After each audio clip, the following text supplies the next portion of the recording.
Avanzamos en el mundo ahora para traerles todas las noticias internacionales. Vamos con ellas.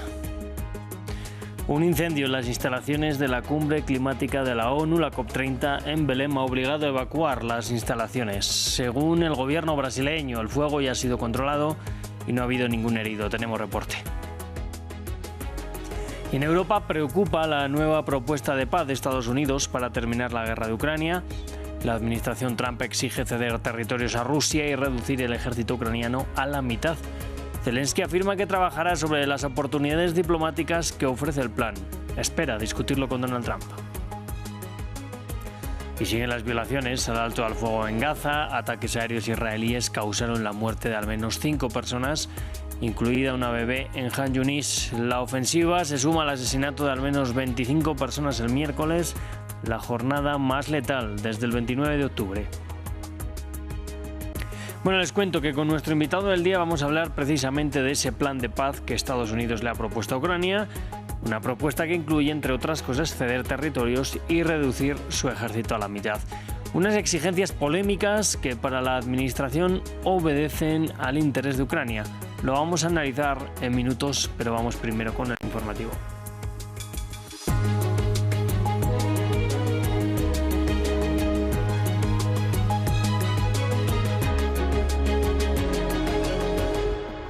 Vamos a abrir en Brasil un incendio en el recinto donde tienen lugar las negociaciones de la cumbre climática de la ONU, la COP30, en la ciudad de Belém.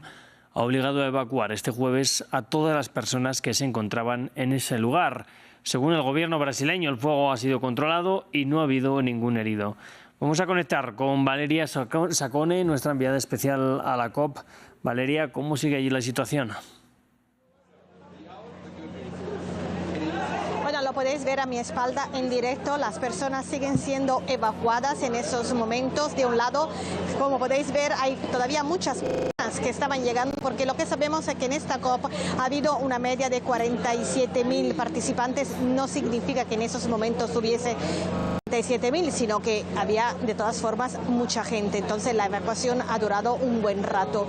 Y del otro lado podéis ver los pabellones donde se ha originado este fuego, concretamente en la zona sur, en los pabellones temáticos de algunos países africanos, que donde se mantenían reuniones preparatorias.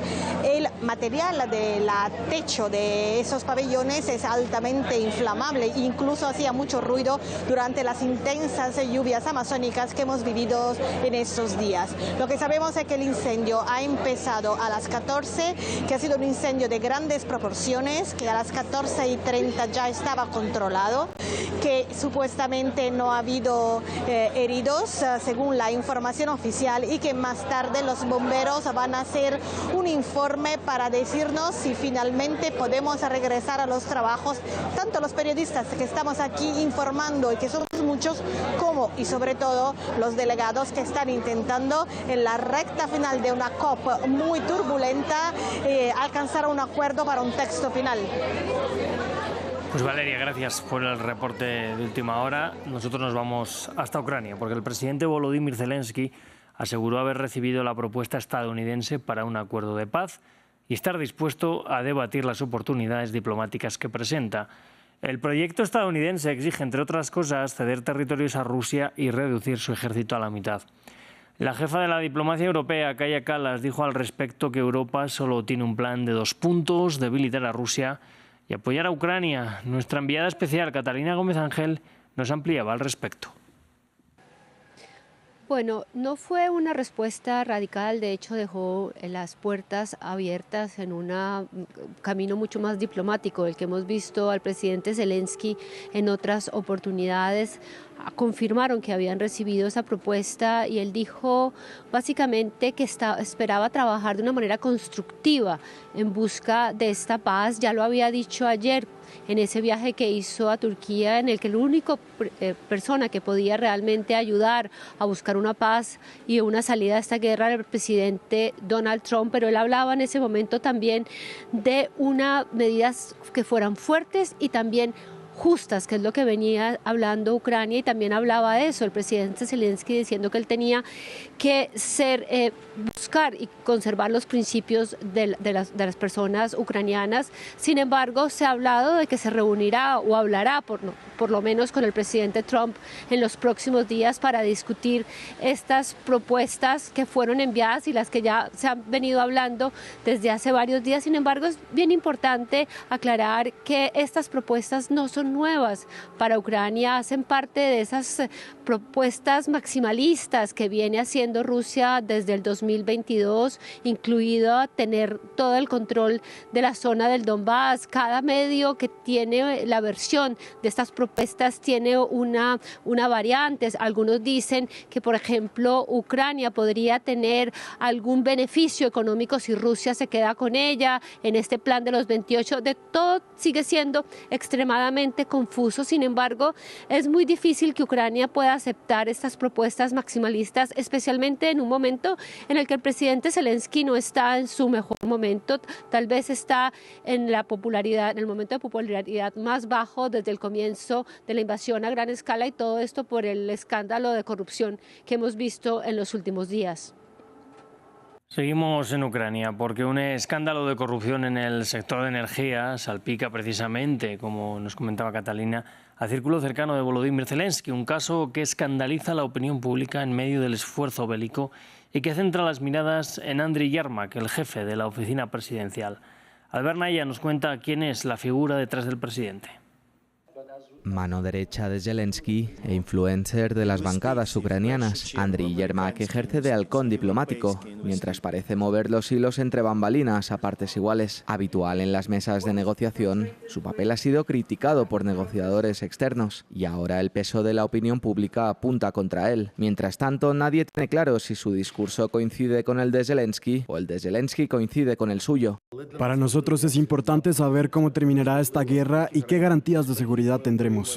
Omnipresente, la prensa local apunta que todo pasa por él, un camino que le costó casi 10 años de su tiempo. Su amistad con Zelensky se remonta a 2011, cuando el presidente era productor de televisión. En 2019 se integraría en la campaña que convertiría al exhumorista en presidente. Y una vez en lo más alto, se ocuparía de negociar intercambios de prisioneros en la guerra del Donbass. Meses más tarde sería nombrado jefe del gabinete presidencial, posición que ocupa actualmente, y mano derecha del máximo mandatario en el Consejo de Defensa y Seguridad Nacional de Ucrania. Su fidelidad era tal que fue uno de los que se quedó con el presidente cuando las tropas rusas estaban a las puertas de Kiev en 2022. Por ello, la prensa local apunta que el escándalo de corrupción por el cual el círculo del presidente y altos funcionarios del gobierno habrían lavado dinero y recibido sobornos de contratos estatales parece tener al menos un testigo clave. La jefa anticorrupción de Ucrania fue clara. Andriy Yermak es tan influyente y está tan involucrado en tantos asuntos dentro del país que es imposible que un esquema de corrupción a tan gran escala opere sin su profundo conocimiento y comprensión. Para los investigadores, esta trama puede ser solamente la punta del iceberg, mientras la opinión pública se debate entre un Yermak que encarne una suerte de Rasputín en el gobierno de Kiev o un simple chivo expiatorio que encubra a alguien que está peldaño más arriba. Y los cancilleres europeos se reunieron en Bruselas luego de informaciones que apuntan a un plan de paz para Ucrania, como les venimos contando, un plan que dejaría a Europa y a Ucrania al margen. La jefa de la diplomacia europea, Kaja Kallas, subrayó que cualquier acuerdo debe incluir a todas las partes. Nos da reporte nuestra corresponsal en Bruselas, Esther Herrera. Para acabar la guerra en Ucrania se necesita a los ucranianos y a los europeos. Este es el claro mensaje que han enviado hoy los cancilleres europeos reunidos en Bruselas, poco después de que empezaran a saberse las informaciones de que se está negociando un plan de paz de 28 puntos entre Washington y Moscú. De nuevo, un giro de Donald Trump que vuelve a frustrar a los europeos, también a Ucrania, que ven cómo tienen poco que decir ante algo que afecta especialmente a su futuro. Hace apenas unas semanas, los europeos se mostraban esperanzados ante la nueva ronda de sanciones que anunció Estados Unidos contra Rusia, pero el sentimiento ahora es de nueva frustración por parte de la Unión Europea, que ven que Donald Trump ha vuelto a ceder ante los intereses de Vladimir Putin. Los europeos insisten, Bruselas ni ninguna capital del bloque estaba al corriente de este pacto ni de estas negociaciones y nadie les consultó.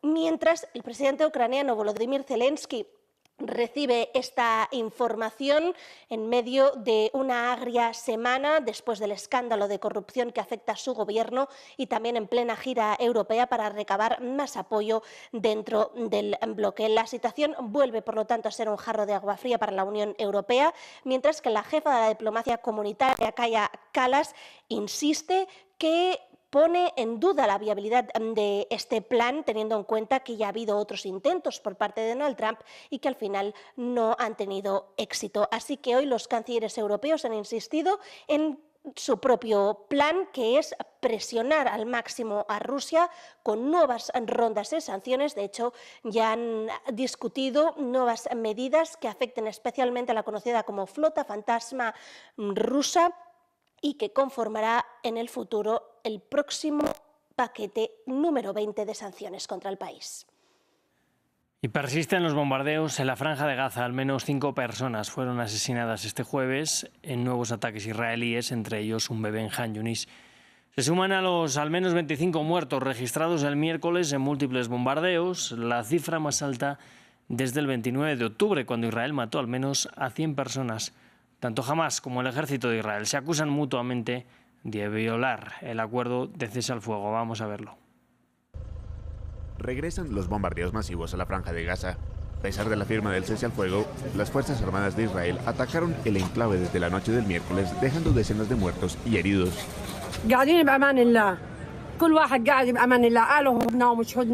Estaban sentados allí tranquilamente, pensando que todo iba bien, ya que había una tregua en vigor, pero se rompió y tomaron a todo el mundo como blanco. ¿Hasta cuándo? ¿Hasta cuándo van a seguir atacándonos aquí y allá? Durante la noche, después de intensos ataques israelíes en Han Yunis, los heridos fueron llevados de urgencia a los hospitales. Las fuerzas de ocupación israelíes están claramente apuntando y escalando operaciones en la Franja de Gaza. Múltiples ubicaciones en la franja, particularmente en la ciudad de Gaza, han sido atacadas. Por su parte, el ejército israelí argumentó que militantes de Hamás abrieron fuego contra ellos en la zona de Han Yunis.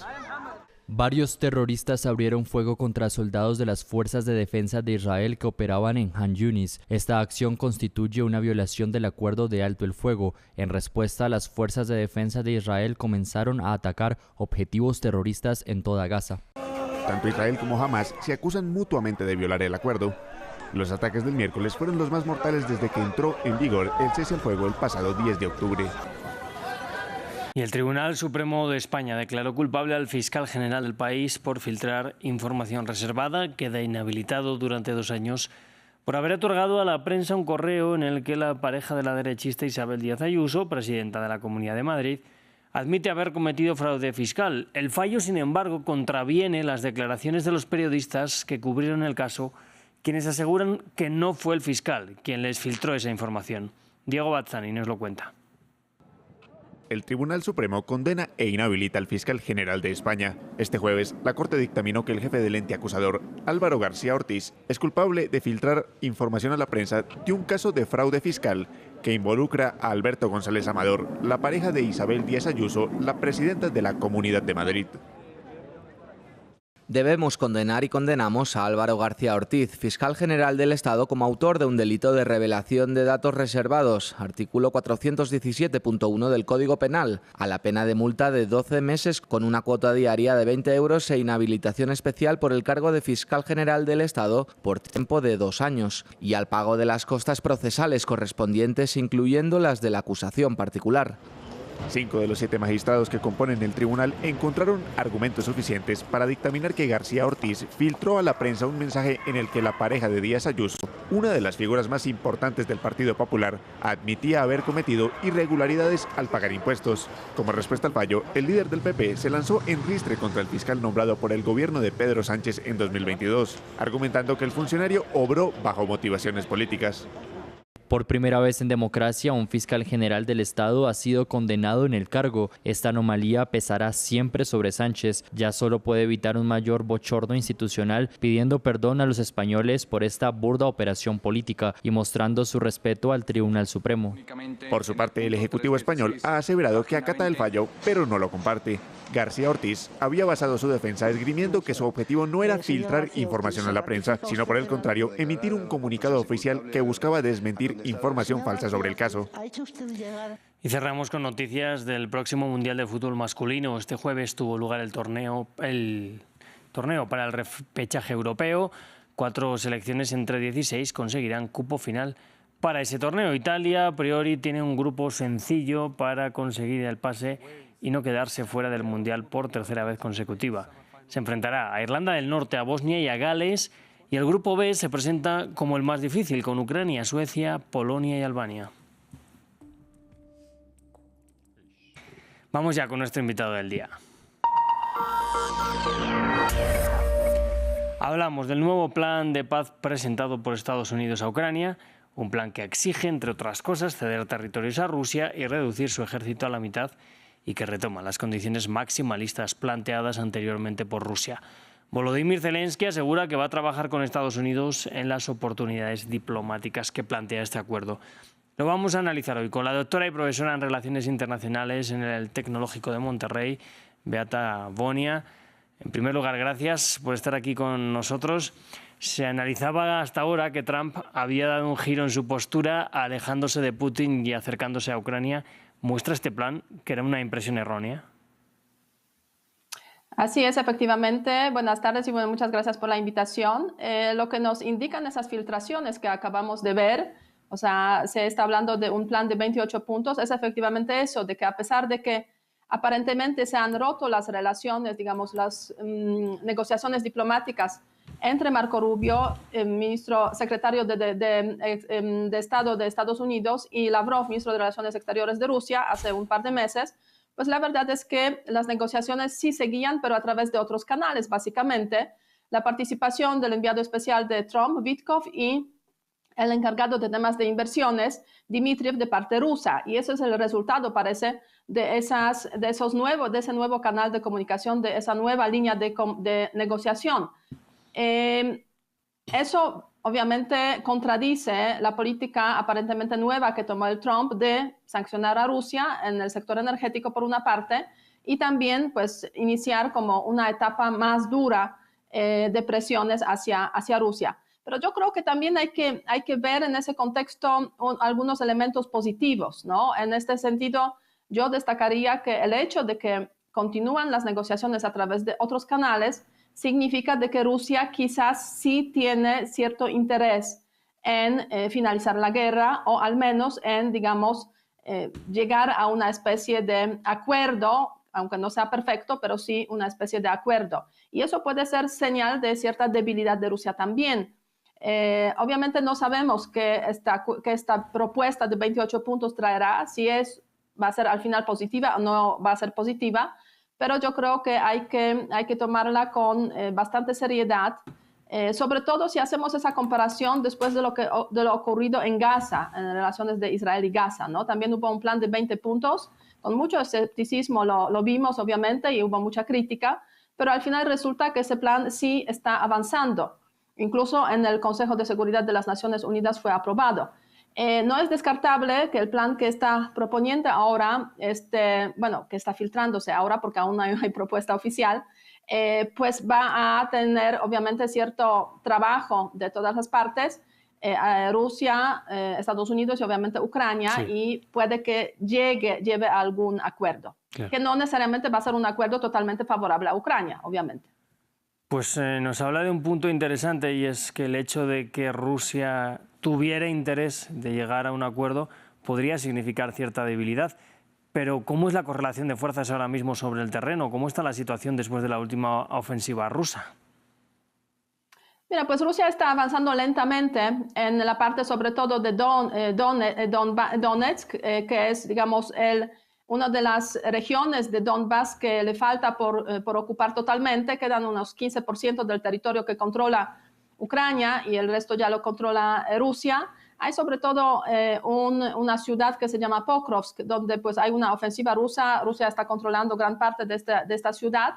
Y esa ciudad sí es relevante para, podríamos decir, avanzar en la ofensiva. Pero son avances muy lentos, muy costosos en términos de, obviamente, desgaste militar, pero también desgaste en cuanto a los soldados rusos. Y de otra parte, lo mismo. O sea, Ucrania está sufriendo también en ese contexto.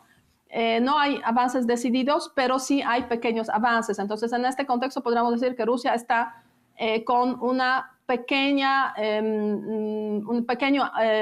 avance en el contexto del frente. Pero por otra parte, también hay que tomar en consideración la situación en general interna en los dos países. Rusia con Putin en el poder, claramente, pero no sabemos muy bien por donde van diferentes como fracturas, debilidades del régimen. Y por otra parte, Ucrania, que es mucho más transparente, conocido el asunto, con un tema de pues, crisis en el gobierno por el tema de corrupción de Euratom, una empresa de energía atómica. Entonces, eso es, podríamos decir, el asunto, digamos, el estado en el frente y la situación interna. Ucrania cuenta con aliados europeos, aliados de la OTAN, sobre todo los europeos y Canadá, para pues, obtener armamento, para obtener apoyo, lo cual pues, de alguna forma hace que las fuerzas entre Rusia, Ucrania y sus amigos pues, están un poco más equilibradas que si la Ucrania tuviera que enfrentar obviamente sola a la invasión rusa. Pues nos señala dos cosas interesantes. Por un lado, Donetsk y Lugansk, el Donbass, según las filtraciones, este acuerdo bueno, pues daría este territorio a Rusia, a cambio tendría que ceder algunas zonas que controla, al menos parcialmente, como es la zona de Zaporilla. Pero esto ha sido una línea roja para Volodymyr Zelensky. ¿Cree que quizás ahora Donald Trump, debido a esta debilidad que puede mostrar Zelensky por este caso de corrupción en su entorno más cercano, podría forzar al presidente ucraniano a aceptar esta hasta ahora línea roja porque necesita también resultados? Pues no es descartable efectivamente que la administración estadounidense está usando esa debilidad del gobierno ucraniano y del presidente ucraniano justamente para presionar y para que acepte esa cesión territorial, que sería una cesión territorial importantísima y muy dolorosa para Ucrania. En el plan de 28 puntos efectivamente se habla de los territorios de Crimea, de mantener la línea de fuego tal como está, digamos, la futura eventualmente línea, tal como está hoy en día al frente, con la excepción efectivamente incluso de Donetsk, que Ucrania tendría que pues, abandonar ese 15% de los territorios que hoy en día controla. Pero yo creo que aún es muy temprano como para tener definiciones y evaluaciones claras al respecto, ¿no? O sea, es un punto de partida otra vez para una negociación y en ese contexto pues habrá que ver en los próximos días si realmente se confirma ese plan de 28 puntos como, digamos, una propuesta formal de parte de Estados Unidos hacia Ucrania y cuál va a ser la posición de Ucrania respecto a este tema. No es solamente el único tema, el tema territorial que es problemático. También en este plan se contempla la reducción de las Fuerzas Armadas ucranianas, un 40%, lo cual pues, sería muy doloroso. Se contempla también el hecho de que Ucrania no podría comprar, por ejemplo, o tener en su territorio los misiles de largo alcance, medio largo alcance, que podrían, digamos, alcanzar el territorio de Rusia, las ciudades más importantes. Y eso dejaría en una debilidad pues fundamental a este país. Tampoco podrían estar en ese territorio las fuerzas armadas de otros países como fuerzas de paz, como se estaba hablando digamos, en los meses anteriores, y muchas otras restricciones de carácter militar que efectivamente le pondrían a Ucrania en la situación muy vulnerable. Ahora bien, no conocemos muy bien en ese momento cuál sería el papel de los Estados Unidos en todo este, digamos, rompecabezas, ¿no? Porque los Estados Unidos obviamente le tendrían que dar algo a cambio a Ucrania, en ese sentido ciertas garantías de seguridad, y yo creo que aquí está el punto crucial que pues queda por conocerse en el futuro bastante cercano. En este punto, estas filtraciones hablan también de que la zona del Donbass quedaría en manos rusas, pero desmilitarizada. ¿Qué tipo de garantías se podría dar a Ucrania de que se cumpliría esta desmilitarización? Parece que hasta ahora Rusia no ha aceptado que pueda haber una futura presencia europea, pero hay un actor que está jugando un papel importante ahora mismo, es Turquía. ¿Quizás Turquía podría jugar este papel que Rusia no acepta por parte de Europa? Sí, la verdad es que yo dudo mucho que si se acepta, digamos, sí, incluso si Rusia se comprometa a la desmilitarización, digamos, de Donbass, controlado por Rusia, pues dudo mucho que eso ocurra en la práctica, la verdad. Y dudo mucho que haya países con capacidad para controlar, monitorear ese proceso y monitorear lo que Rusia está haciendo en el territorio de Donbass. Entonces, si se llega a este acuerdo, sería un acuerdo, a mi modo de ver, un tanto vacío, con un potencial, digamos, en el futuro para digamos, la apertura de conflicto, incluso de guerra de nuevo. O sea, precisamente es por eso, por lo cual Rusia no tiene interés en que pues, estén, digamos, en el territorio de Donbass o, digamos, el territorio de Ucrania, fuerzas armadas de otros países, sean europeos o no europeos, porque no quiere pues, tener cercanía de las fuerzas que podrían de alguna forma monitorar o controlar lo que está pasando en el territorio que los rusos territorio ucraniano que hoy en día los rusos controlan. Claro. Y cómo pues, eventualmente se prepararía para la futura, digamos, la futura escalada o la futura acción en el contexto de Ucrania. Creo que también dependería mucho de qué pasará en Ucrania, ¿no? En este contexto, supuesto de que se llegue a un acuerdo, va a haber en algún momento elecciones en Ucrania, si esas elecciones van a ser favorables, digamos, a lo que espera Rusia o no favorables. Si no van a ser favorables, Rusia seguirá manteniendo esa política de intervención en Ucrania, sea de forma abierta o sea de forma un poco más, digamos, oculta. En este punto le quiero hacer una última pregunta. Hablamos mucho de la política, tanto en Ucrania como fuera de las potencias extranjeras, pero ¿el pueblo de Ucrania cree que aceptaría ceder territorio a cambio de que acabe la guerra ahora mismo?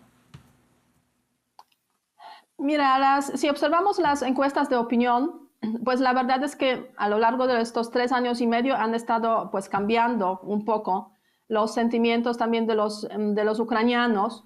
Se ha pasado desde pues, un absoluto no a la posibilidad de que se ceda el territorio a una mayor aceptación de este elemento tan problemático, ¿no? Obviamente no hay una aceptación total para nada y los ucranianos están decididos a continuar la guerra, digamos, si les preguntamos, pero también hay que reconocer hay cierto cansancio en la población que pues está cansada porque pues sus familiares están peleando en el frente, pero también yo diría que en ese contexto hay una afectación relacionada con el tema de la corrupción en el gobierno, que se acaba de descubrir. O sea, eso quiere decir que los mecanismos de luchar contra la corrupción sí funcionan y hasta pueden llegar a los niveles muy altos, pero eso también hace que podríamos decir que la población esté un poco más cansada de esa situación, porque la guerra es también para vivir en un país pues, más democrático, transparente y no con corrupción.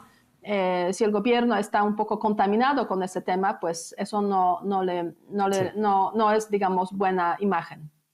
Pues Beata Bonilla, muchísimas gracias por estar hoy con nosotros. Muchísimas gracias y buenas tardes. Hasta luego. Hasta luego. Nosotros vamos a hacer una breve pausa, pero ya volvemos con más información.